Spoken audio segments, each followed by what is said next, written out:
पितामह के दर्शन करने के लिए भगवान अर्जुन के साथ गए। जैसे ही अर्जुन को देखा, पितामह ने कहा, आओ आओ अर्जुन, तुम्हारा सारथी नहीं आया क्या? भगवान तुरंत आ गए। भगवान बोले, दादाजी प्रणाम, मुझे याद किया है? अरे हाँ, तुम्हें याद कर रहे हैं। वो तुरंत अर्जुन से बोले हैं, अर्जुन जानते हो तुम इन्हें कौन है? बोले बिल्कुल। अर्जुन से बोले, हे अर्जुन, तेरे इन भगवान के साथ कितने रिश्ते हैं?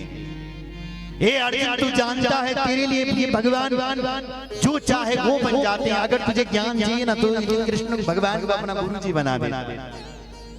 अर्जुन, ये तुझे रिश्ता जोड़ना है ना, तो तुम भगवान की बहन से विवाह कर लेते हैं, सुभद्रा से। सुन रहे हो?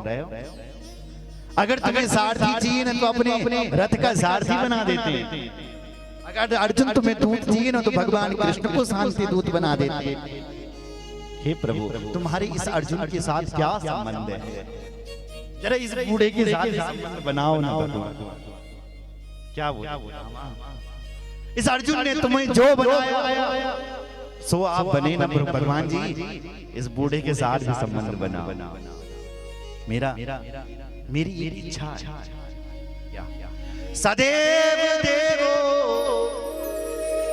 भगवान प्रतीक्षता कलेवरं या वदिदं हिदोम्यं प्रसन्न हासारुण लोचनो लसन मुखाम्बुजोद्यान पतश्चतुर्भुजा। हे भगवान जी, मेरी ये नहीं इच्छा, बल्कि जब तक मैं ये शरीर को न छोड़ूं तब तक मैं तुम्हारा दर्शन करती रहूं। बस ये बूढ़े की इच्छा पूरी हो रही। भगवान ने कहा, जो इच्छा। खड़े रहे प्रभु, पितामह को दर्शन देते रहे। भगवान ने कहा, अच्छी ड्यूटी लगा दी इन्होंने कि पितामह तो इनको इच्छा मृत्यु का वरदान मिल रखा है। इनके पिताजी ने दिया है साहब, क्योंकि इन्होंने अपने पिताजी के लिए भीषण प्रतिज्ञा करी थी, इसलिए पिताजी ने इन्हें वरदान दिया, हे पुत्र, जब तक तुम नहीं चाहोगे तब तक तुम्हारी मौत ही नहीं होगी। मृत्यु का वरदान दे दिया। इसलिए भगवान को लगा इनकी इच्छा पता नहीं कब होती मरने की, पर पितामह भगवान का भक्त है। पितामह ने देखा कि माघ का महीना लग गया है। सुनो जरा, जब माघ महीने के लगुद देवताओं के घर केवल रात खुल जाए। मकरेणी, जब मकरेणी के होने बोलते देवताओं की रात खुलती, देवता सब धरती पर होंगे। नारायण नौ दशा लोग गंगा सागर में जाते हैं। हम लोग नजदीक जो तीर्थ है, उत्तरकाशी, ऋषिकेश, हरिद्वार, जो जहां रहता है स्नान करता है। सुन रहे? पितामह भीष्म को लगा माघ का महीना आ गया, यानी स्वर्ग के दरवाजे खुल गए, अब हमें जाना चाहिए। यानी हम बोले, सुना लगा, अगर जो यख जो दक्षिणायन मां मर दो, वो जब स्वर्ग पहुंचो तो वो इंतजार कर 6 महीने, स्वर्ग के दरवाजे बंद रहते। इसलिए जो उत्तरायण में मरता है, यानी माघ से लेकर के सावन तक जो व्यक्ति मरता है उसके दरवाजे खुले। सावन के बाद जो मरेगा उसके लिए दरवाजे बंद रहेंगे, ठीक जनवरी तक, 14 तारीख तक बोले जैसे। इसलिए पितामह ने देखा स्वर्ग के दरवाजे खुल गए, अब जाना चाहिए, तो भगवान की स्तुति गाई सबसे पहले पितामह भीष्म ने, और उसके बाद चले गए पितामह। बोलो जय श्री राम। पांडवों को उपदेश दिया काय का, धर्म का, राज धर्मान, दान धर्मान, मोक्ष धर्मान, विभाग स्त्री धर्मान, भगवत धर्मान, समाम सभ्या सयोगता। धर्मों का उपदेश दिया, लेकिन सारे धर्म तो सारे एक ही है मेरी माँ। सारे धर्मों का एक ही साथ। श्रूयतां धर्म सर्वस्वं श्रुत्वा चैव वधार्यताम् आत्मनः प्रतिकूलानि परेशान न समाचरे। समस्त धर्मों का सार है। आप हरिद्वार गए, हरिद्वार की गंगा जी के तट पर लिखे हो श्लोक, आत्मना प्रतिकूलानि, जो व्यवहार भला आपको अपने साथ में बुरा लगता, परेशान न समाचरे, किसी दूसरे के साथ ऐसा व्यवहार न चिन्ह। हम किसी को 10 रुपए की चीज 100 रुपए में बेच लेते हैं, आग चली आहा चूना लगा दिया, बढ़िया करे जो कोई तुम्हें ही चूना लगाए, आपको अच्छा लगेगा नहीं? तो जो व्यवहार आपको अपने साथ में बुरा लगता है, परेशान न समाचरे है कि दड़बल तन न चेन। आप किसी को डांट देते और कोई तुम्हें ही डांटे, बोले जय श्री राम, ऐसी अपने साथ में जो व्यवहार बुरा लगता है दूसरे के साथ, यही सारे धर्म का सार है। आत्मना हम प्रतिकूला, बोलो जय श्री राम। धर्मों का उपदेश दिया, उसके बाद पितामह भीष्म ने भगवान की स्तुति गाई 11 श्लोक, और उसके बाद पितामह भीष्म चले गए। पितामह कहते हैं प्रभु इतिमति रूप कल्पिता वितृष्णा भगवती सात्वत पुंगवे विभूमि स्वसुखमुपगते क्वचित् विहर्तुं प्रकृतिमुपयुज्यत भव प्रवाह त्रिभुवन कमनं तमालवर्णं रविकर गौरवरंबरं दधाने वपुरलकुलं वृद्धननाब्जं विजय सकीरतिरस्तु मे नवद्या विजय सकीरतिरस्तु मे नवद्या युधितुर गर्जो विधुम विस्फकचलित संहारनंकृतासि मम निरत शरीर विविद्यमान पच्चविलसद कवची कृष्ण आत्मा सपदि सखी वचो निसम्य मर्मे परयोरथम निवेश्या स्थितवति परसैनिकायुरक्षण हृतवति पाठ सखी रतिर्ममस्तु व्यवहित प्रतिनामुखं निरीक्षं स्वजन बधाधुमुखस्य दोष बद्ध्वा कुमति महर्दानम विद्यया चरण रति परमस्य तस्य मेस्तु स्वनिगम मतहाय मत प्रतिक्रियं तुमधिकरतम प्लुतोरतस्थ धृतरथ चरणं जयच्चलद गुरु हरिरिव हनुमिहं गतोत्तरीय। पितामह कहते हैं प्रभु इतिमति रूप कल्पिता वितृष्णा, मैं प्राण थे बल त्याग लगी हूं, लेकिन अपनी बेटी को वियोग का अनुभव नहीं। क्या बोली? अरे मैं संसार से छूटने लगी, याद आई कि मैंने जो अपनी बेटी की वियोग करी ना, मैं एक मन लगी। भगवान हंस पड़े, भगवान बोले दादाजी तुम तो वियोग ना कर, तुम्हारी बेटी कखन आई? तब बोले पितामह बोले प्रभु इतिमति मिर्जुबल ये मति ना मति, मैंने इस मति को अपनी बेटी बना रखा है। बोले जमुई नाम ना लगी। बोले प्रभु मैंने हर जगह देखी पर बेटी की नहीं जमुई नाम ना गई। अच्छा बेटी में से क्या योग्यता? बोले देखो ना प्रभु, बेटी जितनी पढ़ी लिखी होती है उसके लिए पति भी यानी लड़का भी कोई पढ़ा लिखा ही चाहिए। तो आपकी बेटी में योग्यता क्या है, कितनी पढ़ी लिखी है? बोले देखो ना प्रभु, मेरी जो ये मति है ना इसमें कोई तृष्णा नहीं है। सुत बित लोक तृष्णा, संसार में ऐसा कौन है जिसकी मति में तृष्णा ना हो? किसी के मन में धन तृष्णा है, चांद के मैं धनवान बनूं, कोई ये चाहता है कि मैं पुत्रवान बनूं, किसी के पुत्री नहीं है। कोई ये चाहता है कि मुझे लोक तृष्णा मिले, मुझे प्रतिष्ठा मिले, लोग मुझे जाने। लेकिन पितामह बलान लगा, सुना जरा, पितामह बोल रहे हैं प्रभु मेरी ये मति बल जिसमें कोई तृष्णा, मैं कुछ न चाहता, इसलिए मैं इस मति को तुम्हारे चरणों में निवेदित करना चाहता हूं। त्रिभुवन कमनम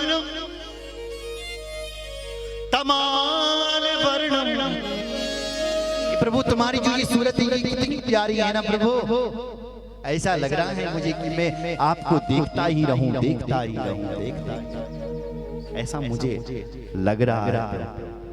मुझे याद आ रहा है वो क्षण जब आपने प्रतिज्ञा कर दी थी कि मैं महाभारत के युद्ध में मैं अस्त्र नहीं उठाऊंगा। भगवान कृष्ण ने प्रतिज्ञा करी। प्रभु आपको पता है मैंने भी प्रतिज्ञा कर दी थी, पितामह बुलाने लगे। मैंने भी प्रतिज्ञा कर दी थी मैं शांतनु सुत नहीं, आज जो हरियो शस्त्र ना कहूं, तौला जो गंगा जननी को मैं शांतनु सुत न कहूं। मैं शांतनु का सुत न कहूं यदि मेरे भगवान पर भगवान के हाथों से अस्त्र नहीं उठाया, शस्त्र नहीं उठाया। तो प्रभु जब महाभारत का युद्ध हो रहा था ना और तुम अर्जुन के रथ पर खड़े थे ना, उस समय मैंने बाण निकाले और अर्जुन पर दे मारा। अर्जुन का रथ उठ गया, अर्जुन पर दे मारा बाण। आपने सोचा अर्जुन खत्म, अब छोड़ता नहीं है पितामह अर्जुन को। प्रभु आपको गुस्सा आ गया और आप मुझे मारने के लिए रथ का पहिया लेकर के आए। मार दिया होता ना मुझे, उसी समय मार दिया होता ना प्रभु, तो ये दिन नहीं देखना पड़ता। क्यों नहीं मारा मुझे? पर मैं जानता हूं तुम मारोगे नहीं।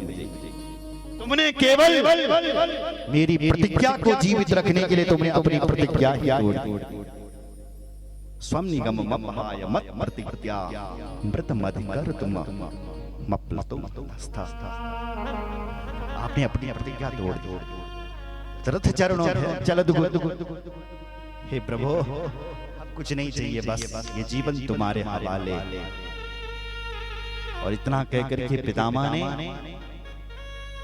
के शरीर से एक ज्योति निकली जो भगवान के चरणों में ही लीन हो गई और पितामह स्वर्गवास हो गया। दुर्दिव्यां बजने लगी। ऐसी दुर्दिव्यां बजी महाराज कृष्ण एवं भगवती मनोवाग दृष्टि वृत्ति भी आत्मज्ञानवैवस्या सोनश्वास उपारमत तत्र दुर्नो भयो नेदुर देव मानव वादिता देव मानव वादिता। दुर्दिव्यां बजी आकाश से सुमन वृष्टि होने लगी।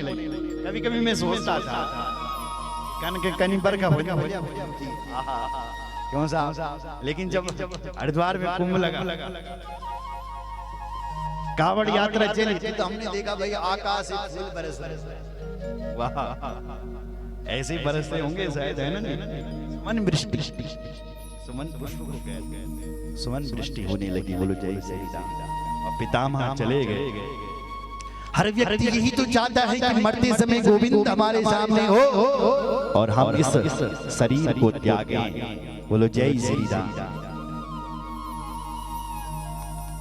हे नाथ नारायण वासुदेव देहांत काले। ये प्रभु जब मैं देहांत, जब मेरा प्राणांत हो, देहांत काले तुम सामने हो, मुरली बजाते मन को लुभाते। यही गीत गाते मैं निज प्राण त्यागूं। अच्छा कौन सा गीत? हे नाथ नारा, अरे हे नाथ नारा वासुदेवाय वासुदेवाय। हे नाथ नारायण वासुदेवाय। देहांत काले तुम सामने हो, देहांत काले तुम सामने हो, मुरली बजाते मन को लुभाते, मुरली बजाते मन को लुभाते। यही गीत गाते मैं निज प्राण, यही गीत गाते मैं निज प्राण त्यागूं। हे नाथ नारायण वासुदेवा, हे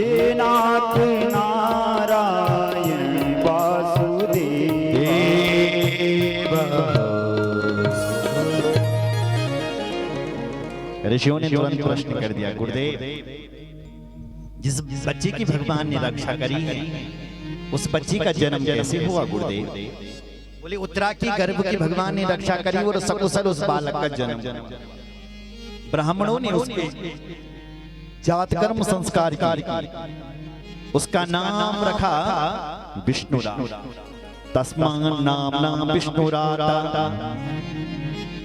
इति लोके बृहत्सवा भविष्यति न संदेहो महाभागवतो महा। ब्राह्मणों ने भविष्यवाणी कर दी, इसका नाम विष्णुराज। अच्छा, विष्णुराज नाम क्यों रखा? विष्णुनाथ भगवान विष्णु की कृपा से ये बालक को जन्म हुई, इसलिए इसका नाम विष्णुराज। ये बालक जिसकी भी गोद में जाता है उसी को टुकुर टुकुर करके देखता है, हर चेहरे को ध्यान से देखते थे, इसलिए प्यार से इनका नाम परीक्षित पड़ गया। परिता इच्छति स परीक्षिता, ये न जाने किसका ध्यान करते, प्यार से नाम पड़ा परीक्षित। पांडवों ने स्वर्गारोहण करते करते अपने देह को त्यागा, चले गए। उसके बाद महाराज परीक्षित बड़े हुए, राजा बने, विवाह हुआ, एक पुत्र हुआ। एक दिन महाराज परीक्षित अपनी सीमा को देखने के लिए आए तो बड़ी प्यारी अपनी सीमा को देखा।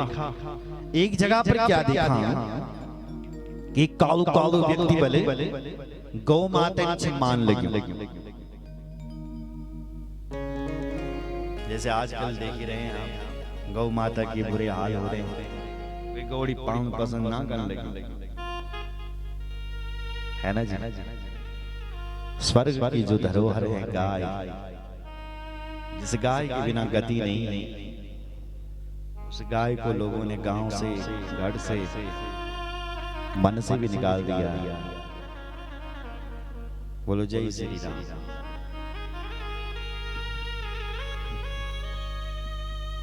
एक व्यक्ति गाय पर हमला कर रहा, परीक्षित ने देखा, क्रोध आ गया, तो कौन है जो हमारी गायों पर हमला कर रहा है? मारो यम भद्रम ते खलाना, मैं सासरी में तुझे जिंदा नहीं छोड़ूंगा, कौन है तू? महाराज इतना कहा तो काला काला आदमी दीनमत होकर के शरण में आया, महाराज मेरी रक्षा करो। परीक्षित ने कहा शरणागत की रक्षा करना क्षत्रिय का धर्म होता है, इसलिए उसको छोड़ दिया। गौ माता के पास गए, कहा देवी तुम क्यों रो रही हो? बछड़े के पास गई, बछड़े के 3 पैर टूटे हुए, एक पैर पर खड़ा है। उनसे कहा तेरे पैर किसने तोड़े? बछड़े ने कहा हे महाराज मैं किसको दोषी ठहराऊं? कुछ लोग कहते हैं जैसा कर्म करोगे ऐसा फल मिलेगा। मैं कर्म या न करे बोले कि मेरे 3 पैर टूटे। कुछ लोग कहते हैं कि तुम्हारी ग्रह दशा खराब है, ग्रह चाल चाल लगी, तुम्हारा मेरी ग्रह चाल खराब लगी बोले जो मेरा 3 पैर टूटे। कोई लोग कहते हैं भाई जो होता है भगवान की इच्छा से होता है, भगवान की इच्छा बिना बलते पत्ता बिना हिल दो, तो भगवान की इच्छा ही रही होगी कि मेरे 3 पैर टूट गए, किसको मैं दोषी ठहराऊं? परीक्षित समझ गए तुम साक्षात धर्म हो और ये देवी साक्षात धरणी है। तुम पापी की चर्चा अपने मुख से इसलिए नहीं कर रहे हो कि जो पाप की चर्चा करता है उसको केवल पाप लगता है, इसलिए पापी की चर्चा न छेन बल्कि पुण्यात्मा की चर्चा करनी चाहिए। पर ये काला काला व्यक्ति कौन? क्यों भाई तेरा परिचय? उसने कहा मैं कली हूं। अच्छा कली तू? अरे कली तूने मेरे क्षेत्र में प्रवेश कैसे किया? कलयुग ने कहा कहां जाऊं मारा, हर जगह तो तुम्हारा ही क्षेत्र है, कहां जाऊं, मुझे शरण दो। तो परीक्षित ने पूछा तेरे पास दोष कितने और गुण कितने? इस कलयुग ने कहा दोषों का तो मैं भंडार हूं, गुण मुझ में एक ही। क्या यत फलम नास्ति तपसा न योगिन समाधिना तत्फलम लभते सम्यक कलो के सब कीर्तना यत् फलम तपस्या। जो फल बड़ी बड़ी तपस्या करने से मिलता था वही फल बल इस कलिकाल में केवल भगवान को नौ लिखते मिल रही। कलयुग केवल नाम आधारा, कलयुग केवल नाम आधारा, सुमिर सुमिर नर उतरहि पारा, सुमिर सुमिर नर उतरहि पारा, सुमिर सुमिर नर उतरहि पारा, सुमिर सुमिर नर उतरहि पारा। महाराज परीक्षित ने कहा, गुण तो तुम्हारा बहुत अच्छा है, हम तुम्हें रहने के लिए 4 जगह देंगे। तो कलयुग में 4 जगह पर रहना सुने आला। द्यूतम पानम स्त्रिया सूना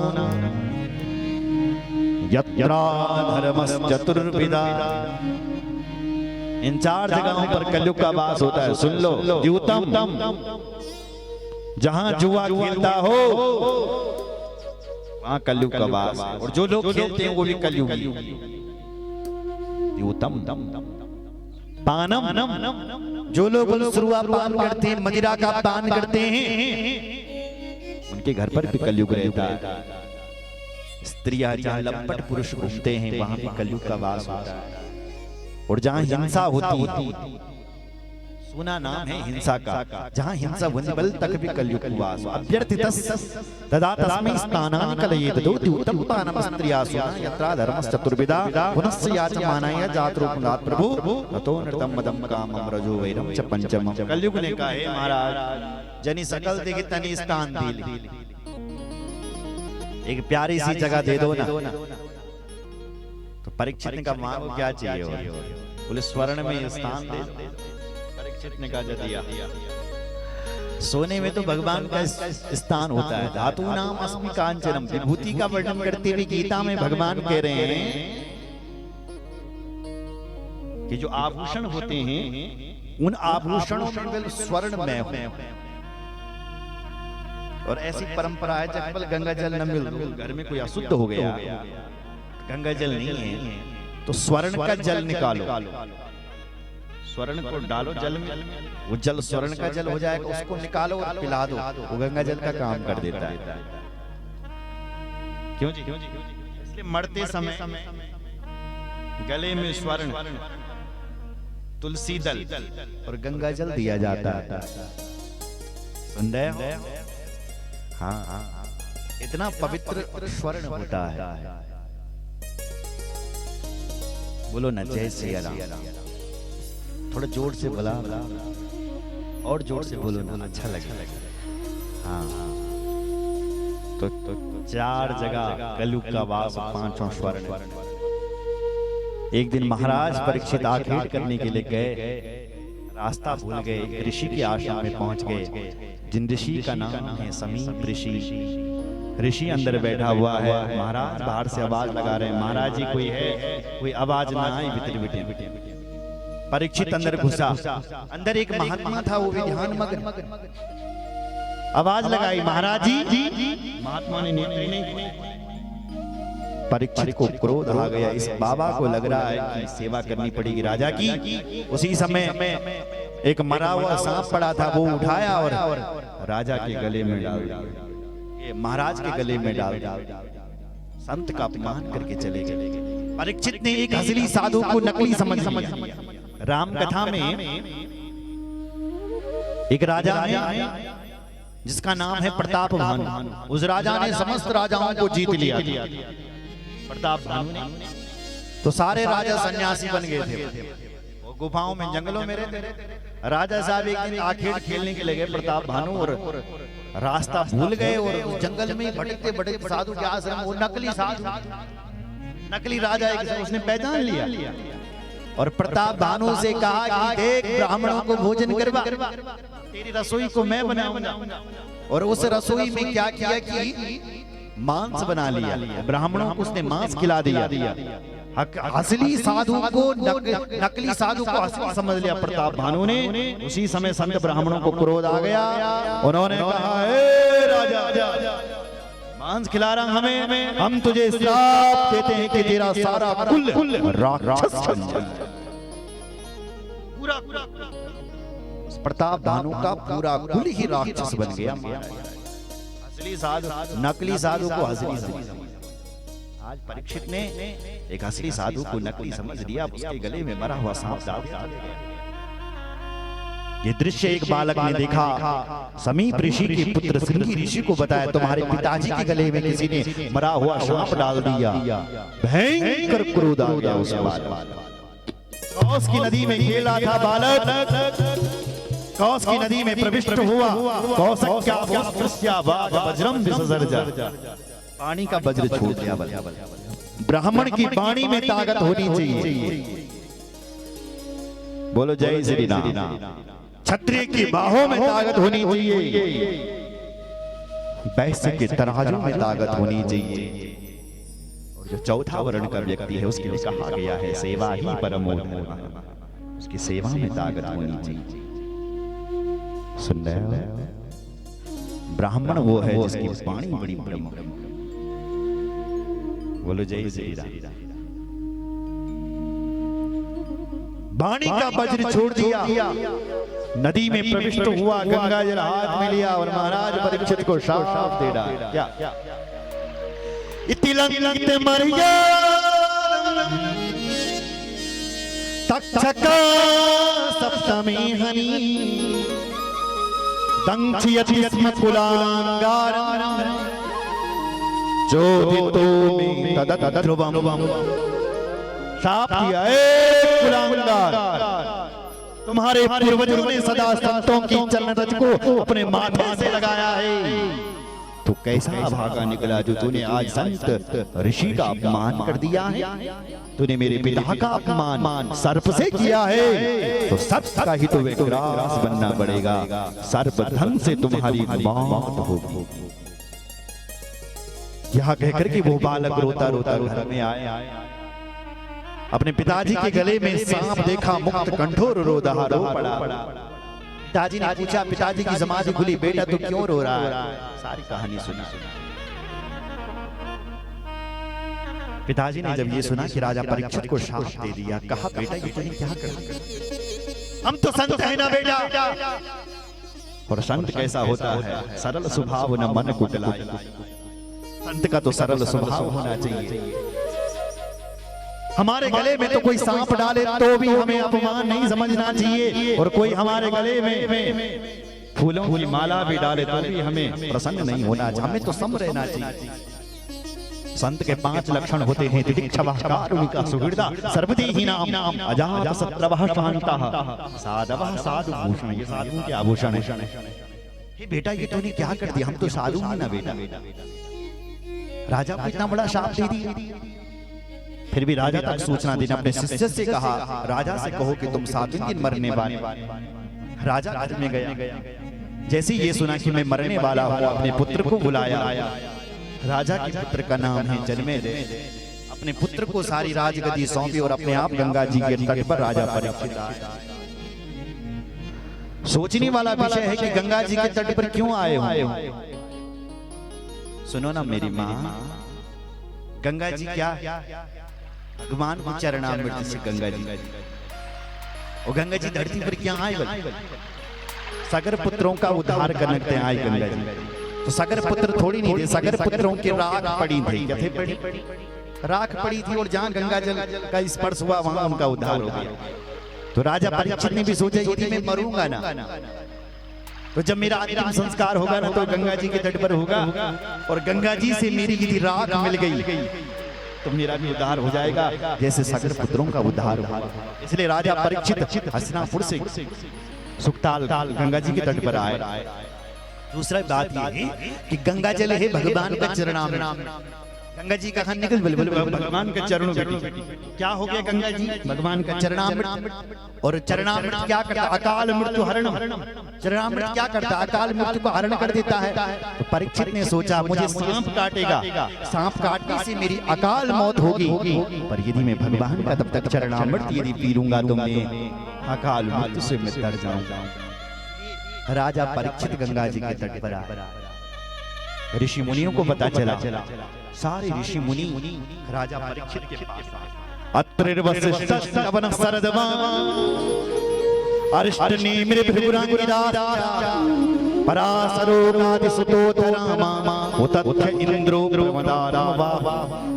जितने भी बड़े बड़े ऋषि हैं, अत्रि हैं, वशिष्ठ हैं, सरस्वान हैं, अंगिरा हैं, पराशर हैं, उतत्थ हैं, वो सब परीक्षित के पास आए। परीक्षित ने सभी संतों के चरणों में प्रणाम किया और कहा गुरुजी मेरे एक प्रश्न है कि जो मन वालो जी तें तेजें करे म्रियमाण से किम कर्तव्यम। प्रश्न ये है कि जो मरने वाला है तें तेजें बल। देखो मेरी माँ, हम सब मरने वाले हैं, हम सबको 7 दिन ही मरना, 8वें कोई दिन न हो, 7 ही तो दिन होते हैं, रवि सोम मंगल बृहस्पति शुक्र और शनि। शिव पुराण में कहा गया है जो शनिश्चर है, जो शनि वो यमबार के श्वान। अगर तुम्हारे शरीर में रोग रहता है तो तुम सूर्य यानी सोमवार की उपासना करो। आरोग्यम, रोग को दूर करने वाले भगवान सूर्य। अगर तुम्हें संपत्ति चाहिए तो सोमवार की उपासना, प्रतिष्ठे संपत्ति के देवता सोम। अगर तुम पर कर्जा हो गया, आरोग्य काम। अगर धन की कामना है तो सोम। अगर तुम पर कर्जा हो गया, व्याधि नाम शांति रेव, जब व्याधि आ गई है तो आप मंगल की उपासना, ऋणमोचन मंगल, मंगलवार के मंगल। अगर तुम्हें पुष्टि चाहिए तो बुध की उपासना करो। अगर तुम्हें मौत से डर लंबी आयु चाहिए तो बृहस्पति। घूमना पसंद करते हो तो शनिश्चर, शुक्र, शुक्र यानी घुमाता है ना, शुक्र के पास डर, मौत से डर लगता है तो शनिश्चर। 7 बार होते हैं, क्रम यथावार गार अलग अलग, तो 7वें दिन सबको मरना है। इसलिए राजा का प्रश्न है जो मरने वाला है उसको क्या करना चाहिए, और हम सब मरने वाले। कोई उत्तर नहीं दे सका महाराज। इतने में क्या हुआ कि सब पूछ रहे थे क्या उत्तर होगा, क्या उत्तर होगा, क्या होगा, क्या होगा, कोई नहीं बोल सका। इतने में क्या हुआ कि दूर से एक 16 साल का बाप चल करके आ रहा है। कौन है वो? ऐसा लगता है कि भगवान आ रहे हैं। तत्र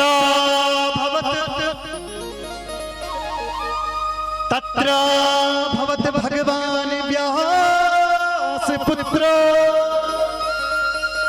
यदृच्छया गामटमानोऽनपेक्षा अलक्षलिङ्गो निजलामतुष्टो वर्तस्तजबालै अवधूत वेशः वर्तस्तजबालै अवधूत वे। ऐसा लग रहा है कि भगवान आ रहे। तत्रा भवत भगवान व्यास पुत्रो, व्यास नंदन। बोलो ना क्या है व्यास जी के नंदन का? सुखदेव। ऐसा लग रहा है कि सुखदेव जी चल करके आ गए। निजलाभतुष्टः निजाभ्याम श्री राधा कृष्णाभ्याम स एव लाभा तेषां संतुष्टः। जिनको अपने अंदर केवल राधा और कृष्ण की छवि दिखाई दे रही है। दिगंबरम वक्त्र विकीर्ण केशम प्रलंब बाहुं समारोतमा। विकीर्ण केश है, लंबे लंबे केश हैं, प्रलंब बाहुं, बड़ी बड़ी भुजाएं हैं। आज सारे ऋषि मुनि उस बालक को देख करके खड़े हो रहे हैं। राजा ने तब देखा कि बड़े बड़े ऋषि मुनि खड़े हो रहे हैं तो राजा ने भी खड़े होकर के स्वागत किया। कहा महाराज आइए, स्वागत। अहो अद्य वयं ब्रह्मन् सत्सैव्यः छत्रबन्धवा कृपया अतिथिरूपेण भवद्विस्तीर्थकार्ता। अहो अद्य वयं ब्रह्मन्। हे महाराज, आप जैसे ब्रह्म बंधु ने मेरे जैसे छत्र बंधुओं के ऊपर कृपा कर दी। मैं पावन हो गया। गुरुजी आप जैसे संतों का बल कोई स्मरण कर, ये साम संस्मरणान पुंसाम, आप जैसे संतों का बल कोई यदि स्मरण कर देता है ना साहब, तो सत्यः सुजन्ति वैकृ। सुनो मेरी माँ, इधर सुनो, गुरु को बल स्मरण करे